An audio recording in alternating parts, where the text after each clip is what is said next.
Assalamualaikum warahmatullahi wabarakatuh. Lagi dan lagi, saya Dinda Hafida dari D3 Manajemen Pajak, Fakultas Ekonomi Universitas Negeri Padang. Kali ini saya akan membahas materi tentang dasar-dasar dari pemeriksaan pajak, yang merupakan salah satu tugas dari mata kuliah pemeriksaan pajak. Nah, untuk yang pertama, kita ketahui kenapa pentingnya pemeriksaan pajak. Di Indonesia, itu kan sistem pemungutannya adalah self-assessment, yang mana wajib pajak diberi kebebasan sendiri dalam menghitung, melaporkan, dan membayar kewajiban perpajakannya. Namun, tidak semua wajib pajak itu jujur dan bertindak sesuai dengan peraturan. Ada beberapa atau bahkan banyak ya wajib pajak yang tidak benar atau tidak sesuai dengan peraturan perundang-undangan dalam menghitung, melaporkan, dan membayar kewajiban perpajakannya. Nah, untuk itulah pentingnya pemeriksaan pajak itu untuk mengendalikan mekanisme sistem perpajakan terhadap wajib pajak agar benar dan jelas. Lalu yang kedua, itu ada tujuan dari pemeriksaan pajak. Yang pertama pastinya adalah untuk menguji kepatuhan pemenuhan kewajiban perpajakan si wajib pajak. Lalu yang kedua ada tujuan lain dalam rangka melaksanakan ketentuan peraturan perundang-undangan perpajakan, seperti penentuan pencocokan, contohnya pemberian NPWP secara jabatan, penghapusan NPWP, WP mengajukan keberatan, pemeriksaan dalam rangka penagihan pajak, penentuan wajib pajak berlokasi di daerah terpencil, dan masih banyak lagi kriteria dari tujuan lain ini.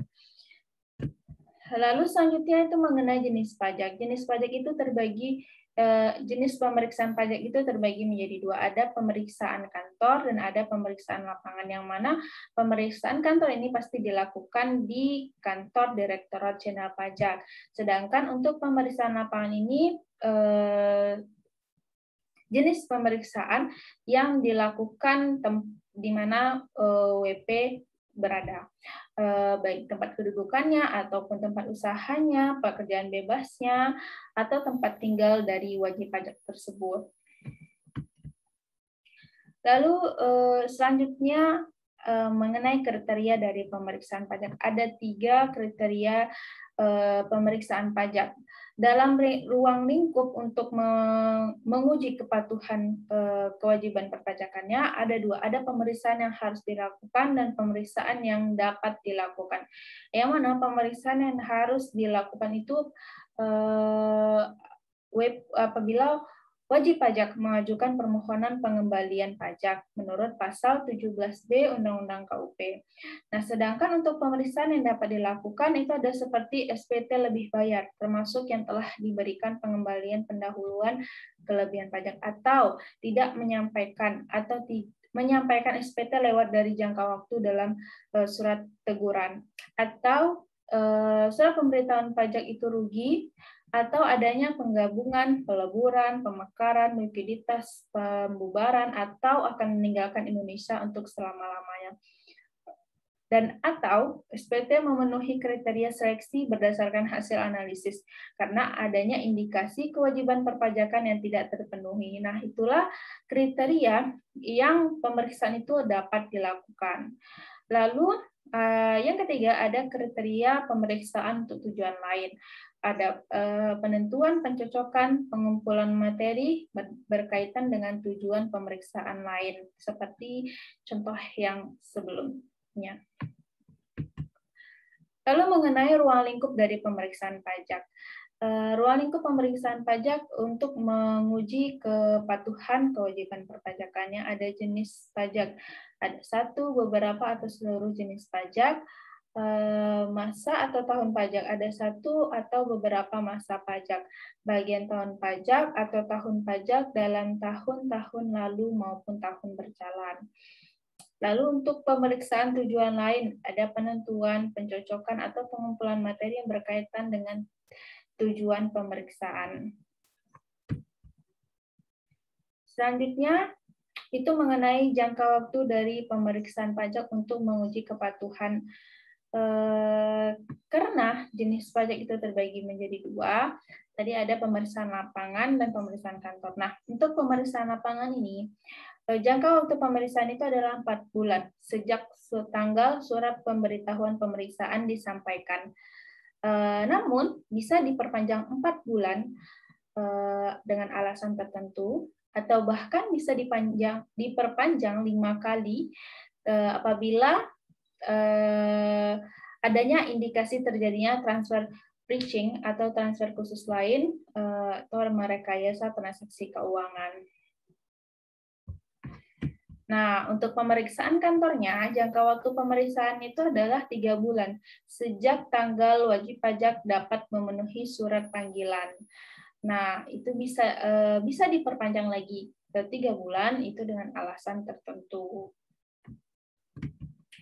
Nah, untuk jangka waktu pemeriksaan untuk tujuan lain, pemeriksaan kantornya itu paling lama 14 hari sejak tanggal wajib pajak atau wakil atau kuasa atau pegawai datang memenuhi surat panggilan dalam rangka memeriksa pemeriksaan kantor. Atau kalau dalam pemeriksaan lapangan paling lama itu 4 bulan sejak tanggal surat pemberitahuan pemeriksaan pajak disampaikan kepada wajib pajak.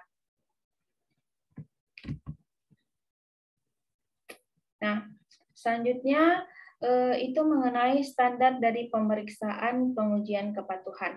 Standar pemeriksaan pajak itu ada 3, ada standar umum, standar pelaksanaan, dan standar pelaporan.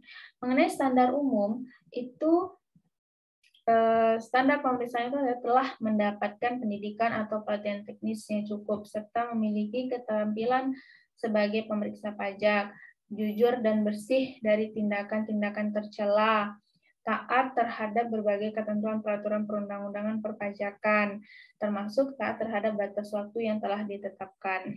Nah, untuk standar pelaksanaan, itu persiapan yang baik sesuai dengan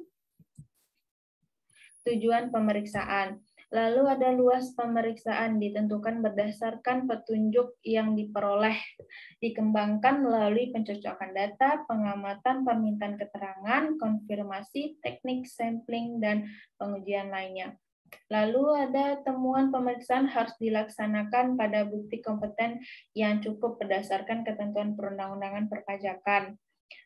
Selanjutnya dilakukan oleh suatu tim pemeriksaan pajak, dapat dilaksanakan di kantor DJP, tempat kegiatan usaha, atau pekerjaan bebas wajib pajak. Selanjutnya dilaksanakan pada jam kerja dan apabila diperlukan dapat diajukan di luar jam kerja. Selanjutnya pelaksanaan pemeriksaan didokumentasikan dalam bentuk kertas kerja pemeriksaan. Laporan hasil pemeriksaan digunakan sebagai dasar penerbitan SKP atau surat tagihan pajak. Yang terakhir dapat dibantu oleh tenaga ahli atau pemeriksa instansi. Nah, untuk mengenai standar pemeriksaan pelaporannya, laporan hasil pemeriksaan disusun secara ringkas dan jelas. Memuat ruang lingkup atau pos-pos yang diperiksa sesuai dengan tujuan pemeriksaan dilaksanakan. Memuat simpulan pemeriksaan pajak yang didukung dengan temuan yang kuat tentang ada atau tidaknya penyimpangan terhadap peraturan perundang-undangan perpajakan. Lalu ada laporan hasil pemeriksaan untuk menguji kepatuhan pemenuhan kewajiban perpajakan, seperti antara lain penugasan pemeriksaan, identitas wajib pajaknya, pembukuan atau pencatatan wajib pajaknya, pemenuhan atau pemenuhan kewajiban perpajakan, data atau informasi yang tersedia, lalu ada buku dan dokumen yang dipinjam, materi yang diperiksa, uraian hasil pemeriksaan, ikhtisar hasil pemeriksaan, perhitungan pajak terutangnya, lalu yang terakhir ada simpulan dan usul dari pemeriksaan pajak. Nah, itulah untuk standar-standar umum, standar pelaksanaan, dan standar pelaporan dalam melaksanakan pemeriksaan pajak dalam rangka pengujian kepatuhan wajib pajak.